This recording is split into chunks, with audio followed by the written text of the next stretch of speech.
چوکی ہاتھ کے غیور نوجوانوں، بزرگوں اور ماؤں بہنوں، آپ تمام لوگوں کو بہت بہت مبارک ہو کہ آپ نے جو سفر آج سے 5 سال پہلے شروع کیا تھا، آپ کو کامیابی تب بھی ملی تھی، لیکن آپ کی کامیابی کو آپ کے نام کو کسی نے بیچنے کا کام کیا اور آپ نے دوبارہ پھر اپنے لیڈر کو اپنے نام سے جتایا ہے۔ اس لیے آپ لوگوں کو بہت بہت مبارک ہو۔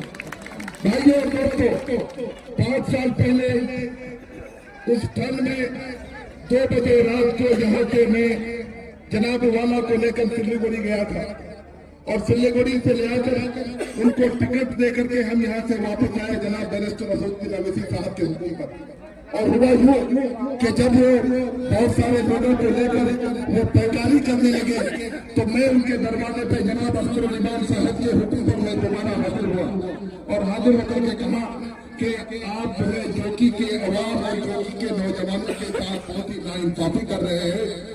آپ یہاں کے نوجوانوں کے اعتماد کو کھو رہے ہیں اور ہمارے تمام وِدھایکوں کو لے کر جو پیکاری کر رہے ہیں، یہ آپ دغا کر رہے ہیں چوکی کے لوگوں کے ساتھ۔ لیکن ان کی پیکاری ختم ہوئی اور آپ نے اس کو 4 نمبر پہ بھیج دیا ہے۔ آپ تمام لوگوں کو مبارک ہو، آپ تمام لوگوں کو مبارک ہو۔ بھائیو، لڑائی ابھی شروع ہوئی ہے، جیسے کہ آپ نے اپنا قائد چنا ہے، اپنا لیڈر چنا ہے۔ پہلی مرتبہ ہندوستان کی تاریخ کے اس علاقے میں کوئی آدمی اپنی لیڈرشپ کھڑی کر رہا ہے۔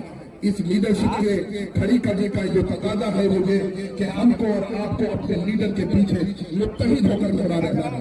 ہمارے لیڈر کی جو لڑائی مضبوط لڑائی تبھی ہوگی جب ہم اپنے لیڈر کی قیادت کو تسلیم کریں گے اور ان کے پیچھے کھڑا رہیں گے۔ جب تک یہ بیوروکریسی ہے، اس بیوروکریسی کے نام سے اگر نکل کرنا ہے تو آپ کو اپنے لیڈر کے آواز پہ لبیک کہنا ہوگا، تبھی یہ جنگ ہم اور آپ بیرسٹر اسدالدین اویسی صاحب کی سربراہی میں جیت سکتے ہیں۔ ہمیں امید ہے کہ آنے والا جو دن ہوگا چوکی ہاتھ کے عوام کا ہوگا۔ ہمیں امید ہے کہ چوکی ہاتھ کے عوام جو پچھلے کئی سالوں سے پستی آ رہی ہے، یہاں کے لوگوں کو انصاف نہیں مل رہا ہے، جب آپ کا لیڈر ہوگا جو آپ کی بات کو اسمبلی میں بنا روک ٹوک کے کہے گا تو انشاءاللہ آپ کے حق بھی ملیں گے اور آپ کی لڑائی اور مضبوط ہوگی۔ میں اس امید کے ساتھ کہ ہم اپنے لیڈر کو جب آگے بڑھاتے ہیں تو ہم عوام ان کے پیچھے کھڑے ہوتے ہیں، اس امید کے ساتھ میں جاتا ہوں کہ آپ تمام لوگ ہمارے محترم مرشد بھائی کے ساتھ کندھے میں کندھے ملا کر انصاف کی لڑائی لڑیں گے اور انشاءاللہ چوکی کے عوام کو انصاف دلائیں گے۔ بہت بہت شکریہ۔